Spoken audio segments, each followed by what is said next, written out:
दोस्तों नमस्कार। आशा है कि आप अच्छे होंगे, आपका दिन खुशी से बीते। इसी के साथ दोस्तों हम इस वीडियो का शुभारंभ करते हैं। दोस्तों आज भारत में आज मेरा जो मेन चीज़ है वो मुस्लिमों से मुखातिब है। बहुत सारे मुस्लिम ये कहते हैं कि अल्लाह बड़ा दयावान है, अल्लाह बड़ा ही अच्छा है। निश्चित तौर पर ये बात बिल्कुल झूठ है। ना तो अल्लाह दयावान है, ना अल्लाह अच्छा है, बल्कि अल्लाह तो एक ऐसी परिकल्पना है, एक ऐसा शख्सियत है जिसका तस्वुर सिर्फ मोहम्मद ने अपने फ़ायदे के लिए किया था। और ये जो मोहम्मद जिसको आप सल्लल्लाहु अलैहि वसल्लम कहते हैं, ये न दयालु था बल्कि बड़ा बेरहम था। उस ज़माने का सबसे बड़ा अपराध जो किया उस मोहम्मद ने किया। लोगों की बेटियां लूटी, उनके साथ बेइज्जती की, बदफीली की, बदनीयती की।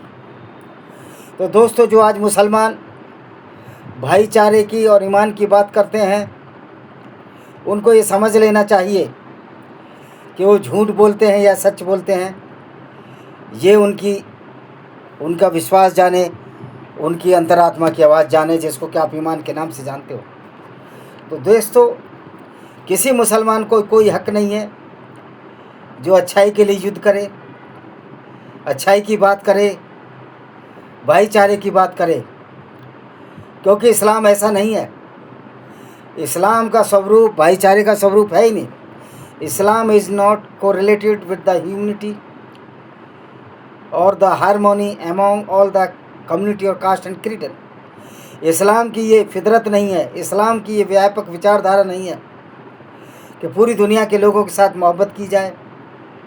आप देखे होंगे कॉकरोच जेएनजी आंदोलन में, कॉकरोच आंदोलन में भी बहुत सारे लोग आए जो ये वही इस्लामिक गुंडागर्दी को मानने वाले थे जो मोहम्मद ने अपने ज़माने में चलाई।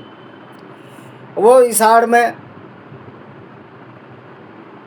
उनका मूल एजेंडा है कि किसी भी तरह ऐसी सरकार आए जो इस्लामिक सरकार हो। मैं कोई बीजेपी का फेवर ले रहा हूँ ना लूँगा, क्योंकि बीजेपी वाले भी उतने ही हिंदुओं के खिलाफ़ हैं जितना ये इस्लाम। बीजेपी वाहिद वो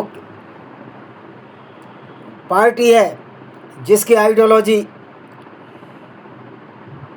इस्लाम की तरफ जा रही है, क्योंकि बीजेपी ने ही मुस्लिम राष्ट्रीय मंच बनाया है जो कि मुस्लिमों को भारत की समग्र विचारधारा के साथ जोड़ने की कोशिश करता है।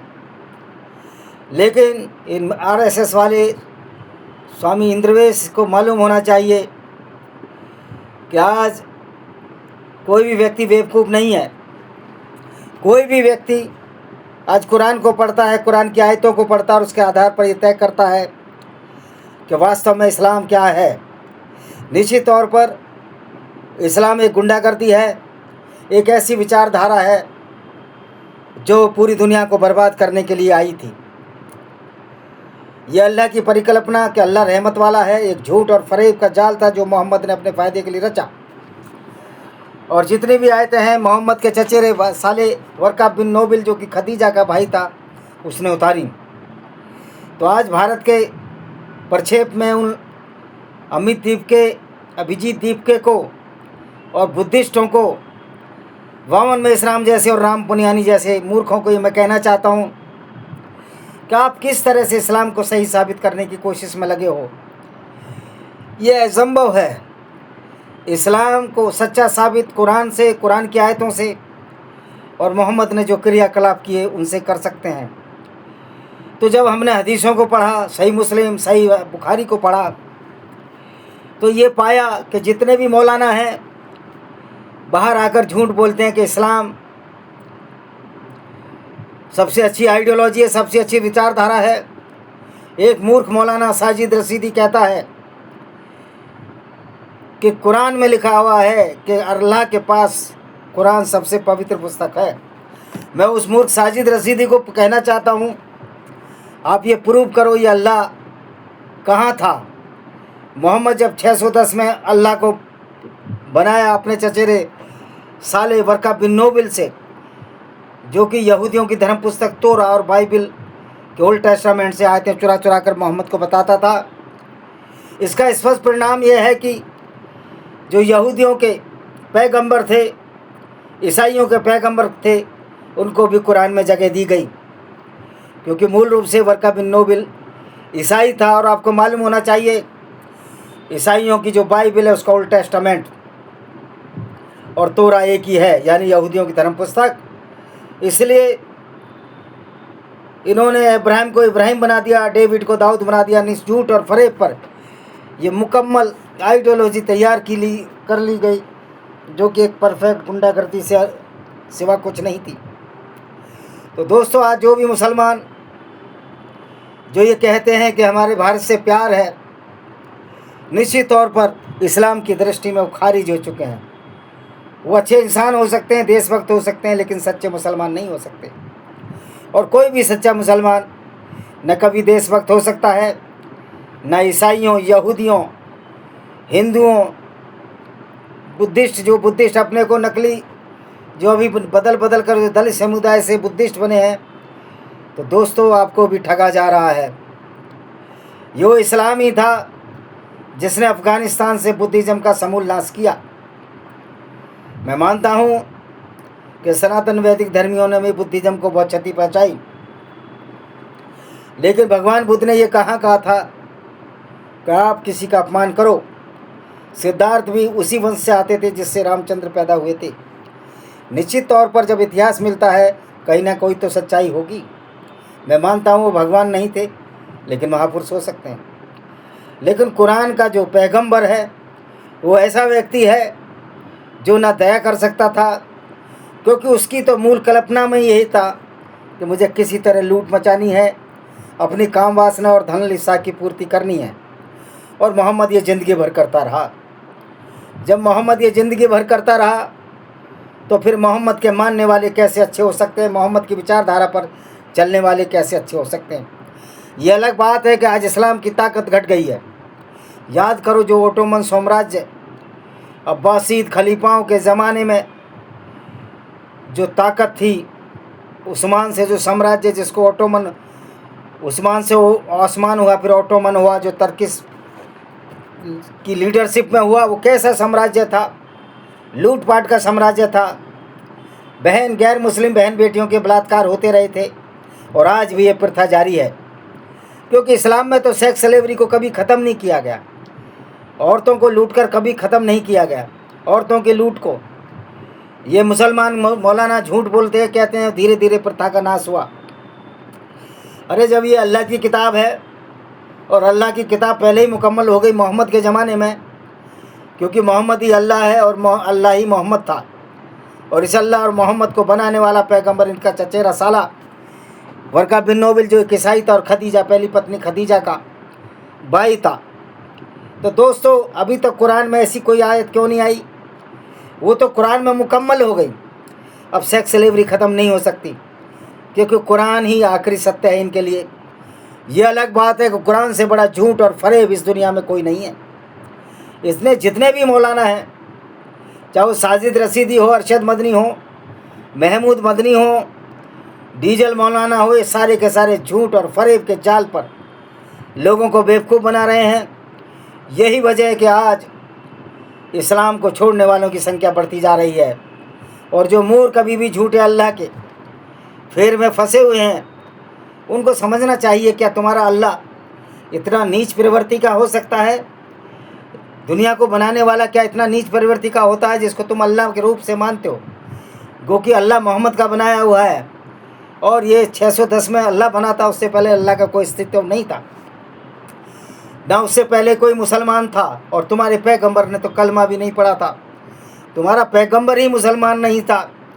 तो ये झूठ और फरेब का जो जाल मोहम्मद ने चालाकी से रचा अपने साले की मदद से, वहाँ ये मोहम्मद गच्चा खा गया। कम पढ़ा लिखा आदमी था, ऐसी ऐसी आयतें लिख गया कि जो पूरी दुनिया के लिए घातक सिद्ध हुई। और झूठ और फरेब बोला जाता रहा सिर्फ मुसलमानों को भरमाने के लिए कि अल्लाह बिस्मिल्लाहिर्रहमानिर्रहीम शुरू करते हैं, अल्लाह के नाम से बड़ा दयालु है। किताबों से तो कहीं दयालु नहीं, राक्षसी प्रवृत्ति का, पैशासिक प्रवृत्ति का प्रतीत होता है। वही काम पैगंबर भी करता था जो अल्लाह ने बोले, क्योंकि अल्लाह पैगंबर का ही बनाया हुआ था। तो दोस्तों, भारत में ये बुद्धिस्ट, नकली बुद्धिस्ट, जो दलित मुस्लिम समीकरण, चंद्रशेखर, मायावती, रावण जैसे इन मूर्ख राजनेताओं को ये पता ही नहीं है कि वास्तव में इस्लाम क्या है। और मूर्ख चंद्रशेखर रावण तो जामा मस्जिद के सामने बोलता था कि एक भी ऐसी आयत दिखा दो जिसमें गैर मुस्लिमों के खिलाफ गलत बातें लिखी हों। उस मूर्ख चंद्रशेखर रावण को हदीस, सही मुस्लिम, सही बुखारी, अल तिरमिजी, 6 साई 7 किताबें जो परफेक्ट हैं, सीरत रसूलुल्लाह पढ़ लेनी चाहिए, इब्न इसाक की, इब्न इसाम की। मालूम हो जाएगा कि पैगंबर का जो इस्लाम एक झूठ और फरेब के जाल पर टिका था। और ये गारंटी दे रहा है चंद्रशेखर रावण। तो दलितों को भी सोचना चाहिए, जो सो कॉल्ड दलित है, कि किस तरह तुम्हारे दलित नेता, चंद्रशेखर रावण जैसे नेता, मायावती जैसे नेता, वामन मेश्राम जैसे नेता और नए नए इनके नेता पैदा होते रहे हैं, ये किस तरह आपको धोखा दे रहे हैं। मैं यहाँ एक बात वाजे कर दूँ, क्लियर कर दूँ कि भारत में बहुजनों की परसेंटेज 12-14% से ज़्यादा नहीं है, क्योंकि जो पशुपालक और किसान जातियाँ हैं वो सब वैश्य वर्ग में आती हैं, जिन्होंने तलवार थामी। शूद्र वर्ग में एक भी जाति नहीं आती है। शूद्र वर्ग में सिर्फ वही जाति आती हैं मनुस्मृति के हिसाब से जो सेवा का कार्य करती थी। यद्यपि मैं मनुस्मृति को खारिज करता हूँ, क्योंकि ब्रह्मा के मुख से ब्राह्मण कैसे पैदा हो सकता है, कहाँ कहाँ उसके बच्चेदानियाँ हैं ब्रह्मा के मुख में। तो मनुस्मृति लिखने वाले ने भी ब्रह्मा को बदनाम किया है। हमको ये सोचना पड़ेगा, हमारी इस्लाम, चूँकि इस्लाम की हम क्यों ज़्यादा मुखालफत करते हैं, विरोध करते हैं, कि इस्लाम एक विशुद्ध गुंडागर्दी है पूरी कायनात के लिए, पूरे इंसानियत के लिए। और जो मौलाना ये कहते हैं कि इस्लाम बहुत ही पवित्र धर्म है, इस्लाम में तो गैर मुस्लिम औरतों को लूट कर उनके साथ बलात्कार करने की इजाज़त मोहम्मद ने खुद दी, और मोहम्मद भी ये काम करता था। क्या दूसरों को कत्ल करना, दूसरों की औरतों को लूट में बेचना, दूसरों को सिर्फ इसलिए कत्ल कर देना चाहिए कि वो गैर मुस्लिम है, क्या ये पवित्रता है? अभी कल 2 छत्तीसगढ़ के मजदूर, एक शक्ति रात्रे नाम के और एक बहना, जो कि सारंगढ़ बिलाईगढ़ के रहने वाले थे, उनको सिर्फ इसलिए कत्ल कर दिया गया को इस्लाम की गुंडागर्दी, इस्लाम के अल्लाह पर विश्वास नहीं रखते थे। और विश्वास क्यों भी करें, तो दोस्तों अब जब समय आ गया है कि इस्लामी गुंडागर्दी को आपने जेएनजी चलाया, सत्ता से धर्मेंद्र प्रधान को इस्तीफा देना पड़ा, लेकिन उससे भी बड़ी आज आवश्यकता इस्लामिक आतंकवाद से लड़ने की है। और हर गैर मुस्लिम को इस्लामिक आतंकवाद को कुचलने के लिए, ख़त्म करने के लिए हथियार उठा लेने चाहिए, क्योंकि सच्चाई ये है, जब तक सच्चा मुसलमान इस दुनिया में है आप चैन से नहीं जी सकते। और इस इस्लाम की परिणति भी यही होनी चाहिए, क्योंकि पैगंबर मोहम्मद जो खुद लुटेरा और बलात्कारी हो, काफ़िले लूटता हो, जो इनकी किताबों से सिद्ध होता हो, औरतों को भी कत्ल कर देता हो, तो उस किताब को मानने वाले, उस झूठे और फरेब, अल्लाह के फरेब को मानने वाले किस तरह भारत के संगी साथी हो सकते हैं? जब तक वो इस्लाम पर विश्वास करेंगे, उनका किसी भी गैर मुस्लिम से भाईचारा हो नहीं सकता। और जहाँ जहाँ भी मुसलमान जाता है वो यही गंदगी फैलाता है, क्योंकि इस्लाम एक गंदगी है।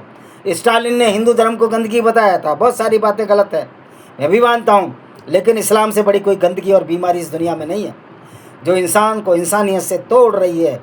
ये सिर्फ झूठे फरेब के आधार पर आप किसी को भी कत्ल कर देंगे। और चंद्रशेखर रावण, मायावती जैसे, वामन मेश्राम, डॉक्टर राम पुनियानी को मेरा चैलेंज है कि आकर सिद्ध करें कि इस्लाम अच्छा है। मैं सिद्ध कर दूंगा इस्लाम से कोई वाहियात आइडियोलॉजी नहीं है, और इस्लाम के पैगंबर से बड़ा उस समय का कोई अपराधी नहीं है।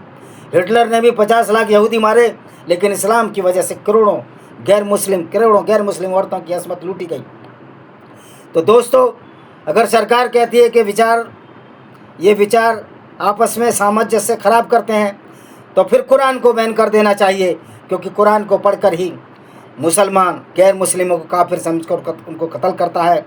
तो सबसे पहले कुरान पर बैन लगाना चाहिए। अगर सरकार के कंचों में पानी है, इतने बहादुर हैं, वरना तो एक दिन सारे काफिर लोग मिलकर इस इस्लाम की गुंडागर्दी का समूल नाश करेंगे। आओ चलें, आज से इस्लाम की गुंडागर्दी, आतंकवाद के खिलाफ हथियार उठाएं। कोई लाइसेंस की ज़रूरत नहीं है, जहाँ जहाँ इस्लामिक कीड़े मिलें वहाँ उनको मारो। काकरोच को कीड़े बताने वाले मुसलमानों, तुमसे बड़ा कीड़ा कोई नहीं है, कि तुम जहाँ भी जाते हो इस्लाम और कुरान के नाम पर गंदगी फैलाते हो और लोगों को कत्ल करते फिरते हो। इसी के साथ मैं इस वीडियो को विराम देता हूँ। वंदे मातरम, जय हिंद।